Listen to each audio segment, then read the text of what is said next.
Welcome to episode 17 of WIKIMOVE. I am Eva Martin and with me is Niki Zeuner. Hello, everybody. We are recording this episode on January 26, 2024. Eva and I are part of Wikimedia Deutschland's governance and movement relations team. And in this podcast, we imagine the future of the Wikimedia movement. Eva, what are we talking about today? Today, we are talking about some of the great work done in the movement to bring our strategy to life. After the movement strategy was completed in 2020, the Wikimedia Foundation started a funding program to support people who work on specific aspects of the strategy in their context or for the whole movement. Niki, can you introduce our first guest today? Yeah, I'm happy to introduce Yop Rwan Pam. She is the lead movement strategy specialist at the Wikimedia Foundation, and there she works to support individuals and communities focused on advancing the recommendations and initiatives of movement strategy. This includes financial support through the movement strategy grants. Prior to joining the foundation, she worked as a development practitioner supporting philanthropies to design and implement grant programs. Hey, Yop, thank you for joining us. Where are you calling us from today? Hi, Nikki. It is a pleasure to be here. I am joining you from San Francisco in California today. Oh, happy to have you here, Yop. Our other guest is Barbara Klen. Barbara has been working since December 22 as a regional coordinator of the Central and Eastern Europe Hub, an initiative funded by the Movement Strategy Grants. Barbara is from Croatia, and before Wikimedia, she was working as a consultant for EU projects and as a manager in the NGO and private sector, mostly working on development and human rights projects in European countries. Hi, Barbara. Where are you today? Hi, nice to be with you. I'm joining you from Zagreb, from Croatia. Great. So, Barbara, let's just start with you and get your perspective first. So, you're relatively new to our movement, but you have extensive experience working in the NGO sector. Maybe tell us your story. Tell us more about your background and what motivated you to join Wikimedia.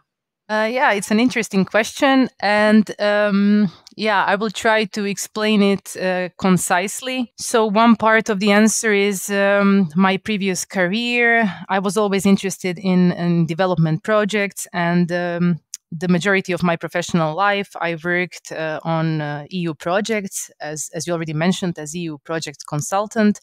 And then also in the NGO sector, mostly in Netherlands, where I studied, and later in Croatia. But these projects were always implemented, most of them internationally. So I was dealing with diverse topics from, let's say, sustainable development of e-government systems, also human rights projects.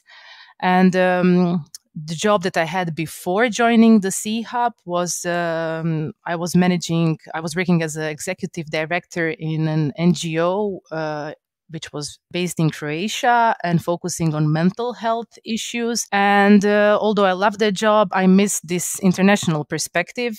And at the point that I really wanted to go back into international field, I saw this advertisement on LinkedIn, which was advertising CEE Hub coordination project. So two things came together at the same time. So my career path and the fact that a team of volunteers, which was working on the development of CEE, and that's Central and Eastern European Hub, they managed to get funding from movement strategy grants, and through that funding, they were able to open this vacancy for a new position. And so that's how I applied for this job. And I got this job offer, but the thing that really made me join it was I was invited to CEE meeting, which was taking place in 2022 in Ohrid, North Macedonia. And so I was offered the job, but I still had a chance to meet these people, talk to them, see communities. And it was there that I then really decided, well, I really want to join this crowd. I want to be part of this. It seems like something interesting and big and new. That's a very nice story, Barbara. Thanks. So you mentioned the movement strategy grant that led to this job opening into you joining the movement. Mm-hmm. And Yop, this grant is part of the movement strategy implementation program, which is, I think, the reason why you joined the movement. So can you maybe tell us a bit more about the path that led you to us? Sure, I can do that, Eva. My career journey evolved from being an investigative journalist to doing media for development, then media development itself, and then fully migrated into into designing programs for social change. And one of the key projects that I worked on in my introduction to designing for social change was working on the initial thoughts and conversations around movement strategy. Since then, I stayed in the loop of things, and when the opportunity presented itself, I jumped at it, and I said, yes, it was such amazing work to see a global community being intentional about coming together and saying, here's how we want to advance. Here are things that if we did this in a coordinated manner and with some cohesion, we can say to the world that indeed, we are moving forward in our mission and our visions and our goals and our values. So, of course, I jumped at the opportunity to join this movement that I had helped design for, and hopefully play a meaningful part in the execution of this strategy. I really like hearing your enthusiasm for the movement and our vision. So maybe you can tell us a little bit more about the Movement Strategy Grants Program. So what is this program? Yes, absolutely. So the Movement Strategy Grants Program is an all-encompassing program. You can think of it as that, as a gamut of resources for people who are interested and very focused on supporting the advancement of the recommendations and the initiatives within the Movement Strategy 2030 goals.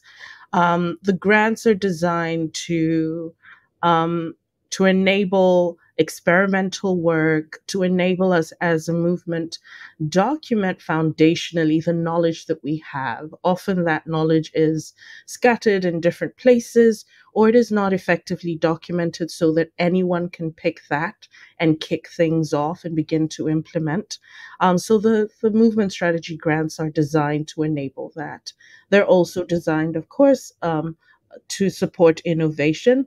What are new ways that we might connect with others? What are new ways that we might think about collaborating across regions, collaborating across thematic areas even? So that is what the grants are supposed to do. They support the work of affiliates. They support the work of individual contributors who are focused on specific recommendations, specific initiatives, and just doing the work to move the needle on those. And can you maybe tell us, why do you think that it is so important to have this program apart from the other grant programs that the foundation is offering? Yes, I get this question a lot, Eva. That's why I'm asking it here on the podcast. Yes. So, personally, I will agree with anyone who says, but isn't everything movement strategy? Yes, because the movement strategy recommendations and initiatives came from all of us. They are a reflection of our dreams, our goals, and our desires as a movement. But the strategy is also our collective framework for saying, okay, we have these dreams, but can we be deliberate about taking the steps to getting there? Okay, we have all of these goals. We know, I think we know to a large extent that we are the infrastructure for knowledge across the world today, but are we the essential infrastructure for this? Are we doing this work with equity in mind? And are we doing this work in a way that makes our advocacy for free knowledge coherent for those who might join us? That's what movement strategy grants do. They help us deliberately track our advancement towards achieving those goals. There are some specific actions that we can take, that specific projects that we could run that help us move that needle and say very clearly, here's how we're moving. Those types of projects are usually done in a coordinated or collaborative manner. So yes, everything ties to movement strategy in one way or another, but specific projects are really important to help us bubble up and bring up those learnings that can tell us, okay, you're making progress as a movement, or hold on, people, maybe you need a strategy 30-20 to get there. That makes a lot of sense. And, I feel like, you've been in philanthropy before, and you know how project funding is so unstrategic, and from a perspective of the grantee. You can string up a number of projects and then completely forget about your strategy because you're just leaning into what, next shiny thing is funded by a funder. So to have the foresight at the Wikimedia Foundation to see, okay, this is actually a transformation that we're going through, and we need to incentivize and, support innovation around how we transform into what we want to be. So I think it was very wise to have that. And I think also we will need to continue to do that in addition to project funding, in addition to operational funding.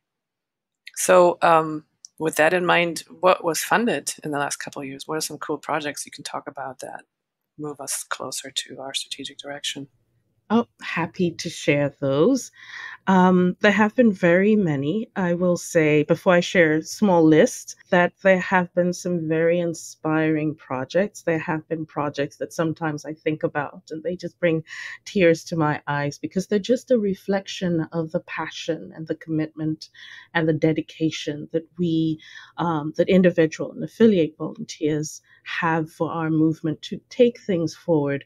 I have seen many across our movement step up with a bit of fear, a bit of trepidation, a bit of, can I do this? Will I really be allowed to do this?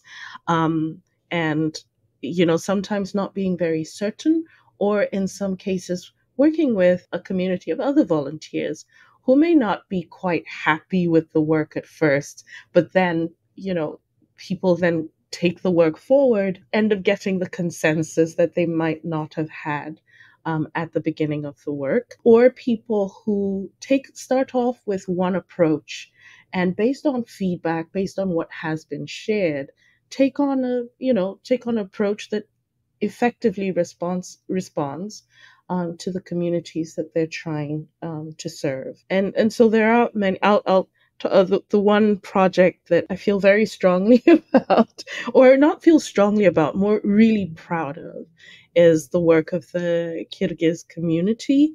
That's one that was really new, and the person who's leading that project has done a lot of painstaking, deliberate, and intentional work to move the needle. One initiative that I think we can all agree is important for a number of different reasons and different, depending on where you are and what region, is skills and leadership development.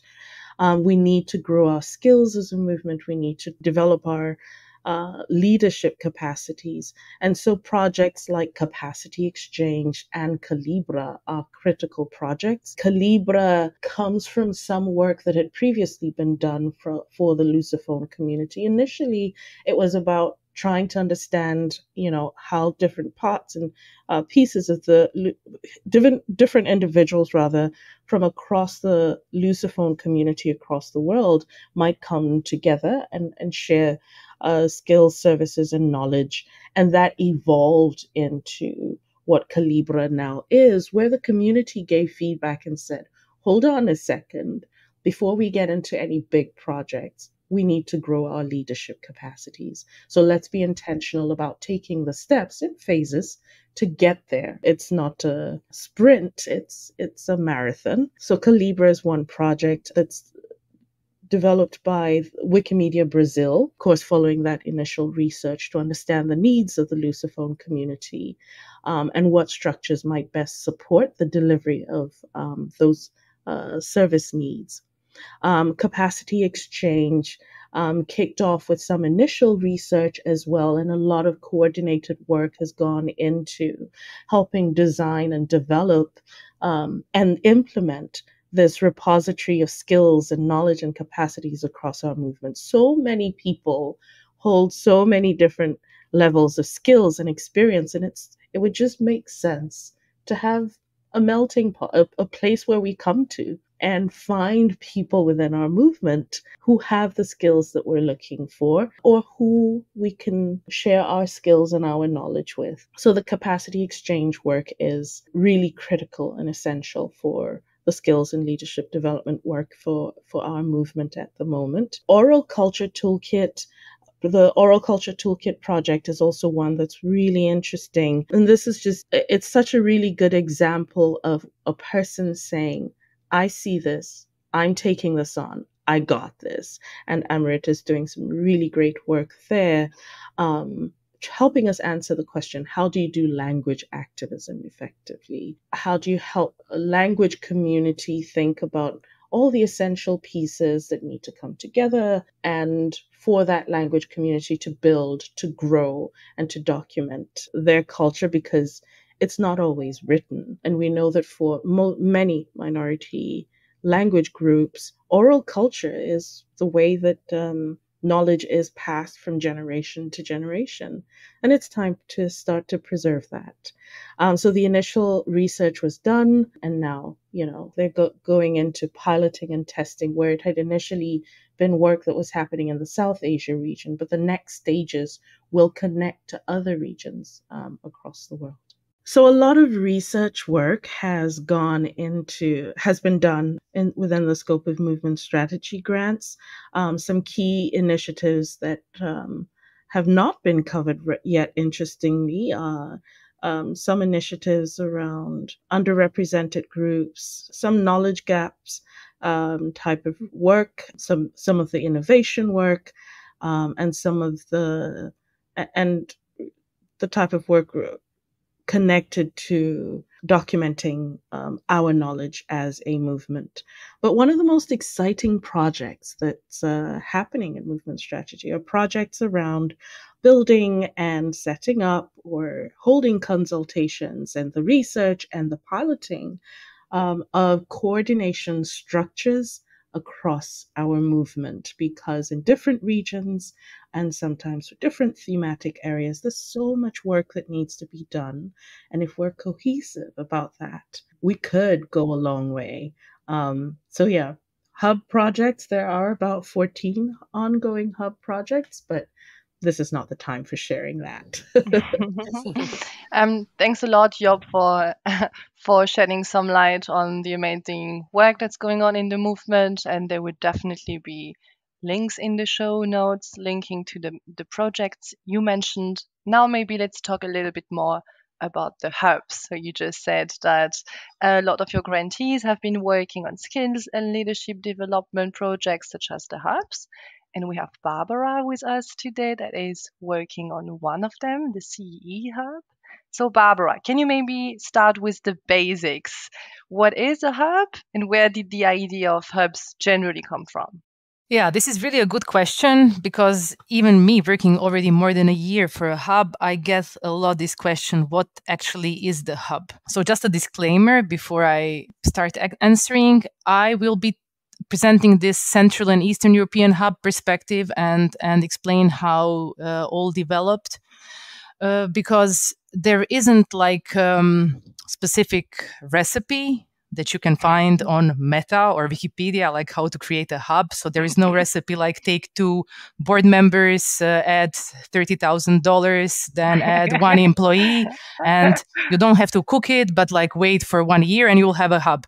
Well, there is no recipe like this, and each initiative has to see what works for them. But in our case, how it started, or how it all started, was that during the movement strategy working group processes, when discussions about decentralization were taking place, then also regional level and networks became the focus of that discussion. And that somehow organically also turned into discussion about hubs. And then going back to our Wikimedia context, hubs would be and are networks of different communities that share a common interest. So this common interest can be a topic. And if it's a topic, then we are talking about thematic hubs. Or this common focus can be specific region or area. And this is where I'm coming back to our hub. It's Central and Eastern European hub. So our common interest was the region, Central and Eastern European region. And parallel to these movement strategy working group processes, there was already common understanding in the CEE region, how this way of advanced cooperation and formation of hubs is a good idea, and how we want to go in that direction. And that's how it got started. Mm-hmm. And can you maybe give us a short history of the CEE Hub? So you talked about how it got started, but maybe you can tell us a little bit more about how it has developed in the last years, and maybe what was the role of the grants in its foundation, because it has been funded for some time now. So how did the funding help the development of the hub? Yeah.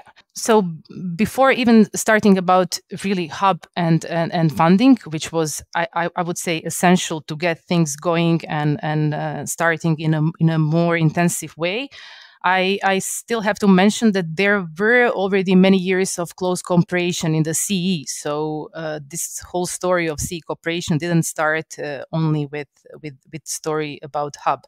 So there were CE Spring Contest, and there were also regional CE meetings, conferences. So there was a history of working together and cooperation in the region.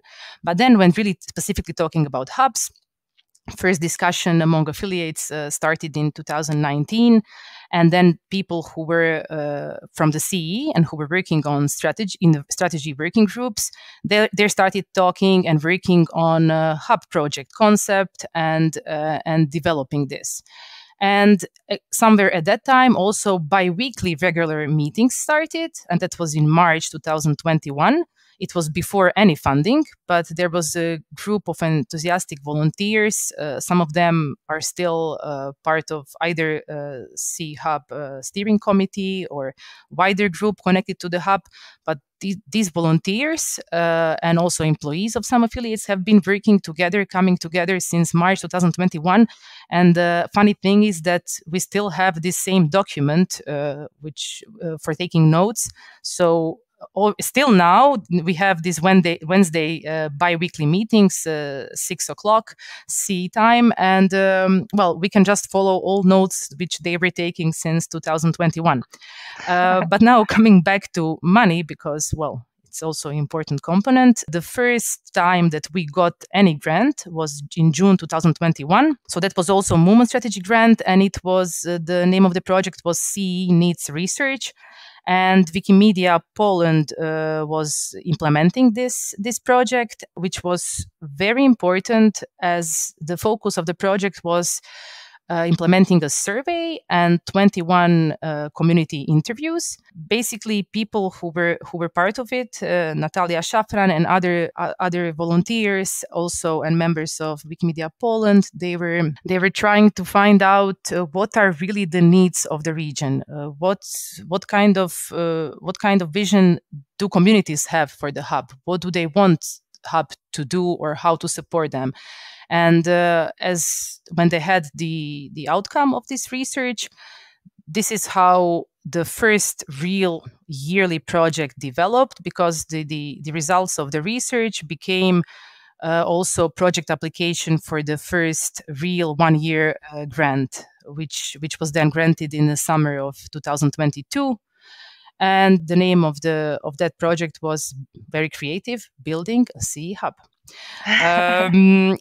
And at that time, it was what I was mentioning before, that they were able to secure funds to even employ people, so to staff members, and to implement activities, and have really also funds to go further. Now we are already a year and a half after that, and we finished with the implementation of this first year. And now we in the end of 2023, we got a positive response or approved grant application for the year 2. So we are continuing with building the CEE Hub, and again with very creative name, Stronger CEE Hub.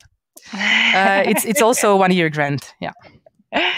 Okay, so maybe creativity isn't the strength of the hub, but apart from this, it's quite a success story that we're talking about right now.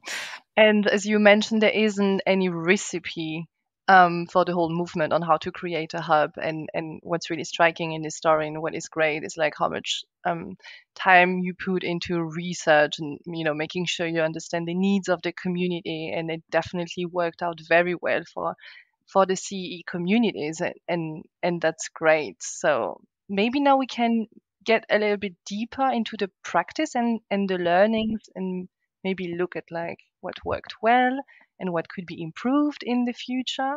So you mentioned, Barbara, that obviously the regional collaboration is an important aspect of the hub. And I know that the bottom-up approach is also something essential to the way you function as a network. So maybe you can tell us a little bit more about how the communities are involved in the hub and what a typical day coordinating the activities in the region look like. Yeah.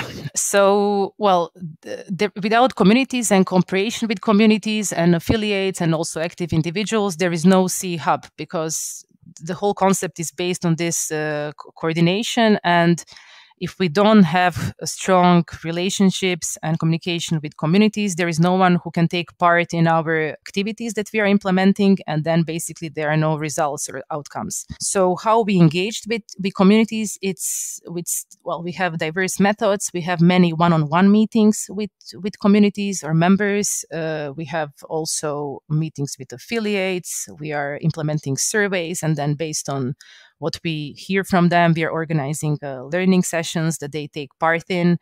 And in this case, it is quite easy to see if something that you are implementing is working. Like, you either have participants who are joining or you don't. We are trying to be very open and easily accessible. So we have also regular open office hours. It's once per month. It's usually first Monday of the month.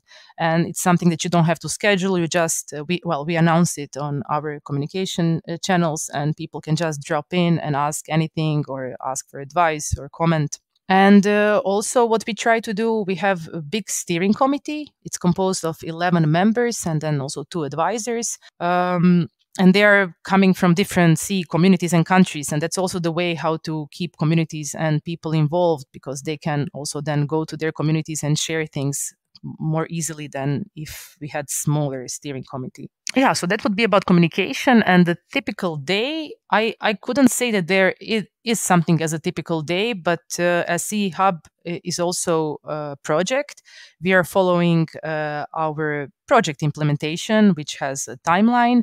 And then depending on the month, we have certain things that we are implementing. It can be either learning sessions or supporting campaigns, or if we just take this January 2024 as example, there was a deadline for rapid grants. And then as this administrative support and granting support is one part of our work, we were busy with commenting and helping small communities to submit their rapid grants.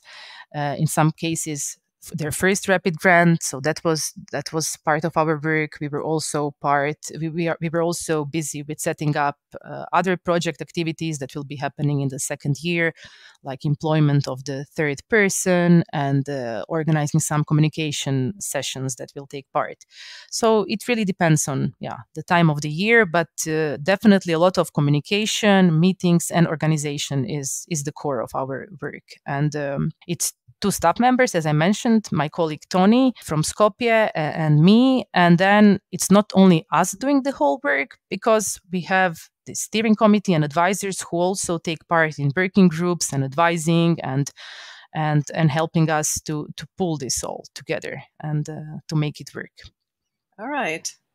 So there were some interesting experiences from actually starting up a hub based on a lot of work that was also, like you said, Barbara, had already been done over the last few years. Folks in that region have worked well together and had a good idea of where they wanted to go next. But Yop, you have funded more than just this hub, and some of the hubs are not quite as far along in their development. Talk a little bit about what your observations are in terms of developing regional and thematic hubs.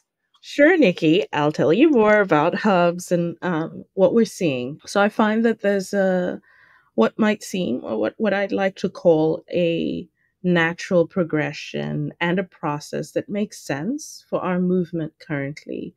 And that is first, that you document what the need is for this group, whether it's regional or thematic, that you're building a solution for, and then you design that solution or those gamut of services, resources that are to be delivered to this, whether regional or thematic group.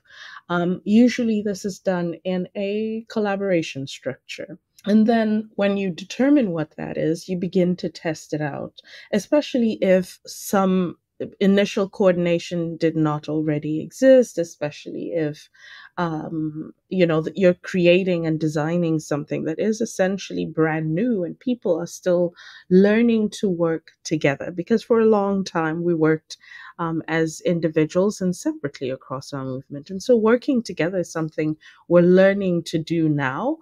Some of us are learning to do it, and it comes naturally, like for the CEE, and for some other places it doesn't. So some of the hub's initiatives I mentioned earlier, there are about 14 thematic and regional hub initiatives that are currently ongoing. Some initial research has been funded for the Arabic language community, the language diversity group, content partnerships, East Africa regional and thematic hubs, the West Africa regions also in that initial stage. WikiFranca is going into a research stage at this point. The education group is coming out of their research stage. The North America group as well is at that research stage. And we've been discussing the initial steps for the ESIAP region and a few other thematic areas. So this is some of the work that has been happening. People are moving at different stages, at different paces. I find that more than anything else, sometimes what because it is a lot of work, so sometimes the challenge is just finding and ensuring that as volunteers we're able to sort of dedicate and commit the time that is needed to take things forward, or in some cases knowing for sure what services, what resources might be available to help us take the next step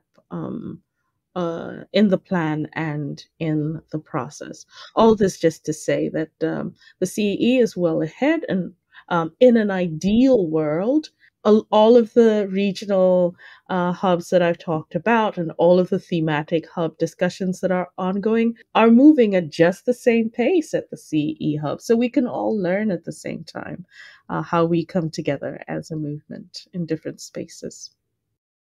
Which nicely leads into my next question about sort of learning from each other. And so if we look at hubs as a group or as a phenomenon in the movement that moves towards growing a movement in a decentralized way, and it feels like currently it's sort of a playground of innovation. People are testing different things, different purposes, different ways of working. And I think it's really cool that we have this and that we have the movement strategy funding to allow for this playground, without being and letting people fail and try things out. But what are some of the things that you do as the strategy person at the foundation? What are some of the connections that you make and the supports that emerge from the grants? I mean, do you create opportunities for people to learn from each other? Talk a little bit about that. Sure. Sure, Nikki. So in keeping with the principle of movement strategy, knowledge equity and knowledge as a service, one of the things that we try to do with the movement strategy grants is to enable more connections, more collaboration, and highlight, surface, or build, enable the setting up of, sort of knowledge networks, because often you find that something's happening in Brazil that might actually be very relevant to a group of folks who are starting out maybe in some parts, in maybe Côte d'Ivoire or in Burkina Faso. Or you find that there's work that's happening in Germany that is actually very relevant for people in Argentina and some of their initial ideas. But we're not but Capacity Exchange isn't up yet and fully running, where we could throw in a few questions and find out what's happening. And so for now, we need to find those connections and be proactive about looking at where people are, what's going on, and how others might benefit. And that's what we try to do within movement strategy grants, help build those connections.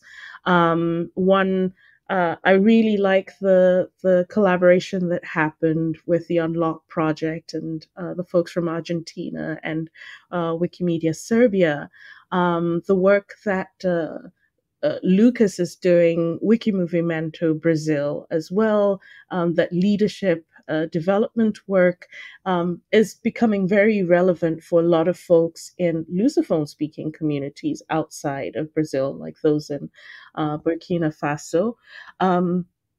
We also find for some of the work that's also happening in language, for instance, Amrit's work on the oral culture toolkit. She's now building connections across other parts of Asia and other parts and some parts of Brazil, of Africa as well.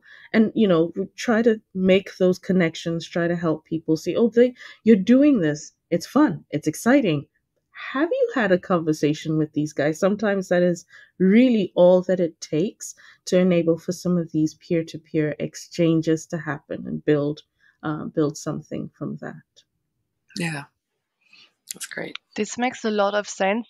This is great, and this makes a lot of sense, Yop. Now I think I would like to quickly move towards imagining the future and looking ahead, looking at the future of the program and the implementation work in the movement globally. So, Barbara, maybe you can tell us a little bit more about your plans and the plans of the CEE Hub for 2024, for this year and the years to come. How do you foresee funding for the Hub in the mid to long term?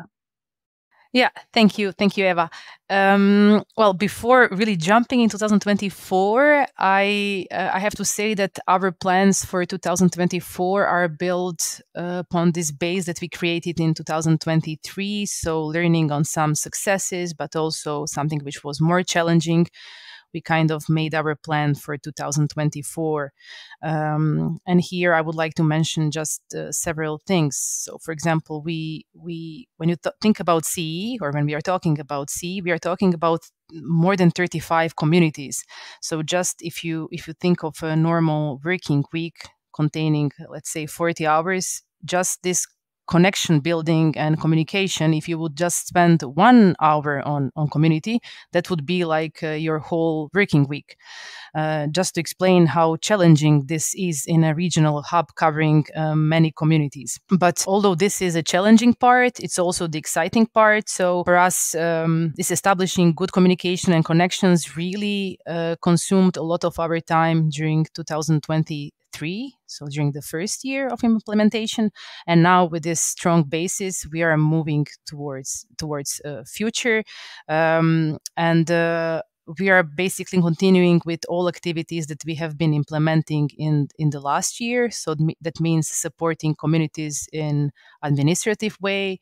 And under this area, you can think of grant support or supporting them in implementing regional smaller events. Then we have programmatic support. And here I'm talking about learning sessions, supporting them in implementing different campaigns or organizing, for example, HR activities. And also we have communicational activities that we have. So we are supporting a CEE newsletter that is being published bi-monthly. And we are also curating communication channels and helping communities get in touch when they work on similar topics. So that's our plan for 2024 in short. And ours, as I mentioned before, our funding is secured from Movement Strategy Grant. And so the whole 2024 is covered. That's short term.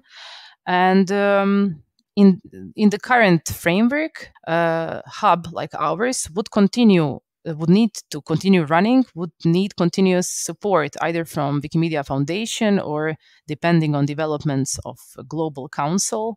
And when we are thinking about like mid and long-term plans, I think that it's really difficult to comment and to imagine this, because movement charter and other conversations might change the way funds are distributed.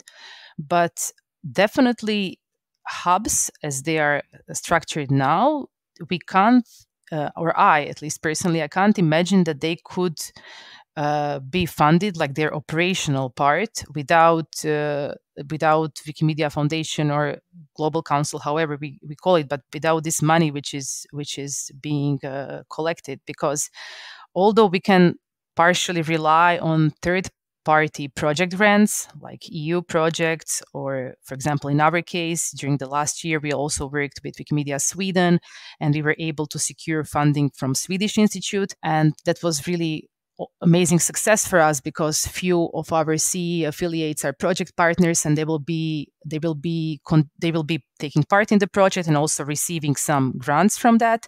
But that's always connected to programmatic work, and it's not covering your operations. So I don't expect that Hub could be self-sufficient in a way that we can get all the money from EU or some other funds and be able to cover staff members, even if we are talking about 2 people. So we would need continuous support, and then in combination with some other grants, that would be a good example of working, I think. Yeah, that makes a lot of sense. And I think just like the work of hubs is still evolving, the funding model is also still evolving, and as it is for the whole movement. But I think some other hubs definitely have more of a focus on actually acting like fundraising machines, and fundraising where maybe the chapters or user groups are too small to fundraise in those areas, and then act as funding distribution mechanisms. So there's all these discussions going around. I think we're going to be innovating and trying out over the next probably decade, at least till 2030 on this stuff. But I like your vision of operating funds coming from movement funds, whoever administers those, and then doing project funds through a third party. I think that makes a lot of sense.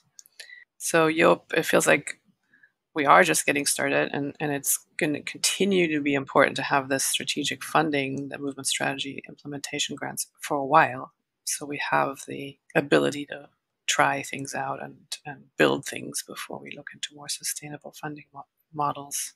You want to talk a little bit about what you want to do with the program in 2024, and in terms of both your funding but also other supports that you give to the grantees? Yeah. So, in the ideal world, Nikki, Movement Strategy Grants has a big portfolio of millions of dollars, and and we can, spend a lot of time aggregating our research, tracking all the work that's happening across every region, where we are proactively pushing folks or encouraging folks and supporting folks in places that we tip, in communities and in contexts where we don't hear much, so that they feed and contribute to anything that's happening, and that we get to a certain point and we say, okay, everyone is piloting something. We're done with all that research work, and everything is moving forward. And here's here are our 10 recommendations, and all our 10 recommendations have implementation frameworks. Here are our 46 initiatives, and all of our 46 initiatives have theories of change. Oh, what a beautiful world that would be. But we're not there. And what we do need to do now is be honest about the fact that we're not there. But there are steps that we can take today that could potentially help us get there. Or there are things that we can focus on today, here and now, and say, okay, let's be strategic in our strategy implementation, and move in a certain direction. So we have we've focused on some initiatives and recommendations that are essentially fundamental pieces for our movement, fundamental pieces that have to be in place. Otherwise, all of the other work may not happen, or it would fall apart at some point. And those fundamental pieces, Barbara alluded to earlier, in those pieces around governance, the pieces around policy for our movement, and the pieces, of course, around ensuring that we have the skills and the capacities, and also a bit of innovation. So, yes, it's going to be a really long journey to getting to where we're going. But in 2024, movement strategy grants will be try to be a little more deliberate about thinking about our focus, surfacing more of that research, and try to provide a little more proactive support beyond the funding for hubs. This is proactive support that's not just financial support, because often when we talk about resources, we're thinking money, but resources aren't just funding. Resources are being able to say, oh, you need to conduct some research. Here's someone with the capacity. Or, by the way, this work that you want to do, there's dated information that you could already leverage so that you're not starting from scratch. And so cut out maybe a month's work by just putting forward what already exists so that people can build on that. So in this year, in 2024, movement strategy grants will be a little more intentional, more proactive about surfacing this existing work, finding them, surfacing them to help people see what they can already build on, but also leaning in a little more places where support beyond funding is definitely needed. Mm-hmm. This makes a lot of sense, Yop, and I like that you specify that support doesn't just mean financial support, but it can mean so much more. And there are like many things that we can already start working on and that we should be working on already now. So maybe then my last question will go to Barbara, talking about concrete implementation work. I'd like to hear your thoughts about the future of hubs in the movement, Barbara. What's your vision for regional hub? And yeah, I mean, do you think that we are heading for a movement empowered by regional hubs? Well, I have to believe in this, or I am believing in this, because otherwise I couldn't be motivated to work in this position and in the CEE Hub. So that's one short answer. But going back to this, what Yop said, and about support being not only financial, and thinking about the role of the hubs, especially related to bringing more equity, diversity to the whole movement. The way I see this, and based on the experience from previous years, we as a regional hub, we really, in some cases, and that without regranting or some financial support, we really achieved, or managed to achieve, that those who are normally or usually not heard, so not the strongest ones, but really less organized, small communities, are able to participate. We are the ones who can also be their voice, be their support. And this doesn't require giving them funds, but just being there, listening, and then being able to share what their perspective is. So with this, having regional funds, regional hubs, it would ensure more diverse movement where other voices are heard, and also movement where decisions can be then also made based on not only one perspective or several perspectives of stronger ones, but also many other perspectives, which make decision making more complex, but then in the end also more corresponding to this diverse reality that we are part of. So yeah, I'm hoping for stronger regional hubs, and then also more diverse movement.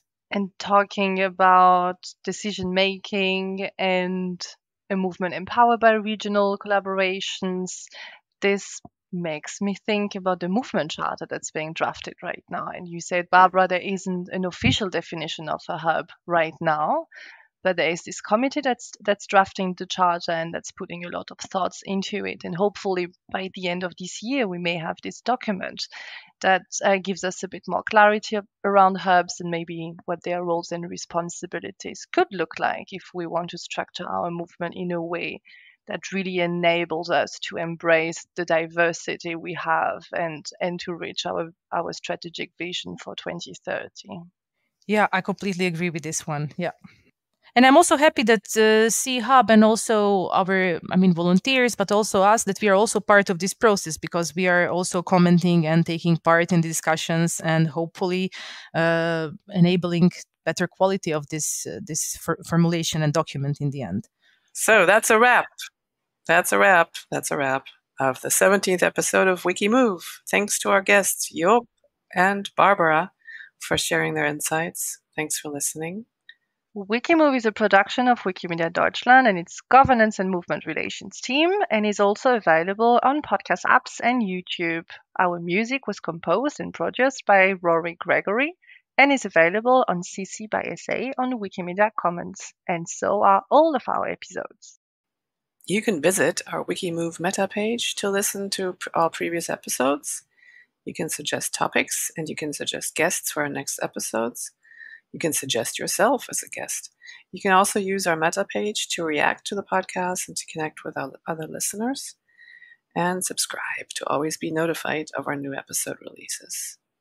And if you want to reach out to us, you can do so via the WIKIMOVE meta page, or you can send us an email. All the relevant links are available in the show notes.